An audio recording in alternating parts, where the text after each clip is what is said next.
I don't like change. I don't. I want to love it as soon as it comes knocking on my door. But the truth is, I rather pretend I'm not home than to have to put up with the needs that change demands. I know this is something society has taught us not to feel. All around me, everyone tells me change is good. Change helps us grow, change is worth it, change is the way forward. I'm not arguing that change isn't the way forward. It most certainly is. What I'm talking about is very specific and perhaps more complicated. I've encountered a significant amount of change over the last few years. And a lot of that change wasn't wanted, wasn't expected. I was left unprepared on so many levels. I think when change comes from a source of positivity, the empowering sentiments that I hear from our social media platforms ignites a spark, and my hope multiplies itself. I'm receptive to what needs to happen in order to let change do its magic and transform my old self. However, when change comes from a source of struggle or upset or disappointment, my reaction lacks motivation and even becomes unhealthy. I have multiple degrees, and I understand the intellectual beauty of growing in the classroom and letting knowledge change my perspective.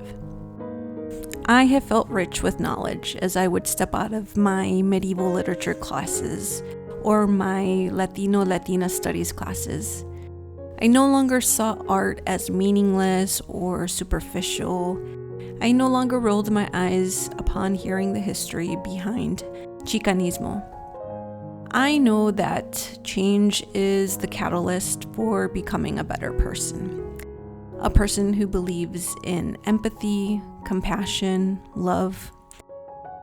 Looking back on my young teen years, I don't think I ever saw myself evolving into the person I now am.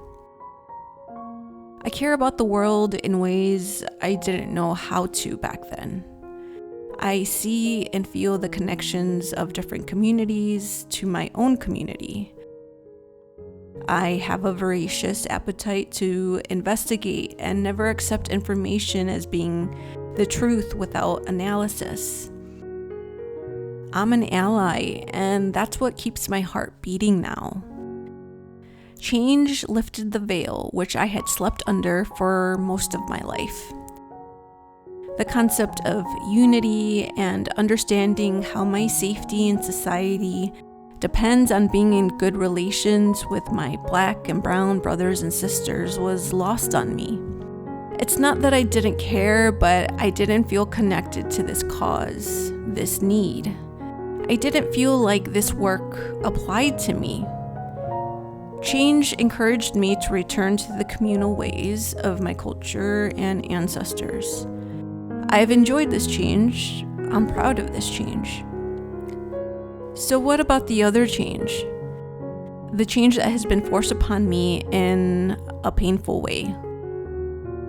Well, that change has been bumpy, chaotic, draining. I know that we can't always control the rhythm of life.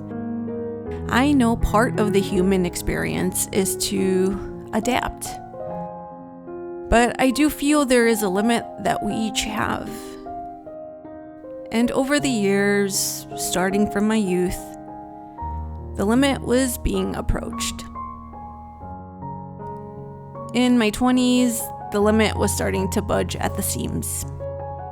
As a result, I experienced stress, anxiety attacks, vertigo, and my depression set in.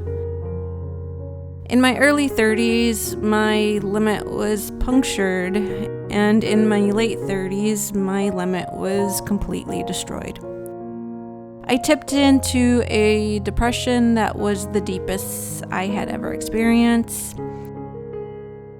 unaddressed traumas and issues from within the cultural sphere, on top of the racism from the external societal sphere, took me out, put out my flame. It was a mountain range of change.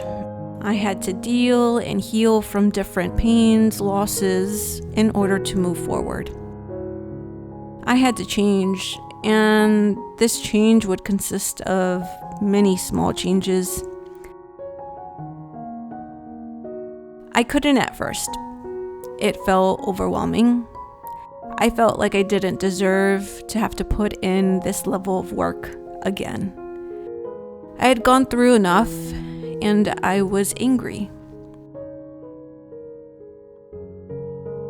Therapy convinced me, however, that I couldn't remain emotionally paralyzed.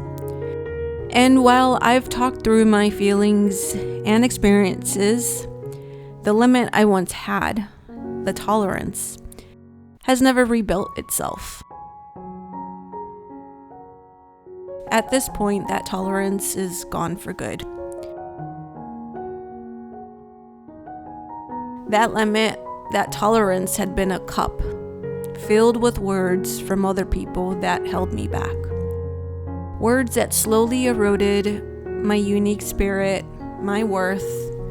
Words that I accepted and didn't contest, even though they were wrong. I don't have that tolerance to be ignored, quieted, or belittled. Sometimes I feel like I have less strength now to keep chasing the glimmer of fulfillment that I get every now and then. Sometimes I wish that limit of what I can actually take on would be repairable, because I no longer seem to be capable of bouncing back and coming up with new ideas, new opportunities, new approaches with optimism or excitement. Instead, I cry because it doesn't seem to be getting any closer. That place where I belong, that place where I can align my values, my creativity with my work. When you've been made to feel like you're the problem from your inner circle for wanting to be you, and then you also receive that feeling from the outside world, it's challenging to still be ambitious, to still try to listen to your creative self. I don't like the aftermath that comes from having your effort, your work, your sacrifices being taken from you. I don't like the aftermath that comes from having been disrespected. I don't like being treated as if I'm not visibly a human.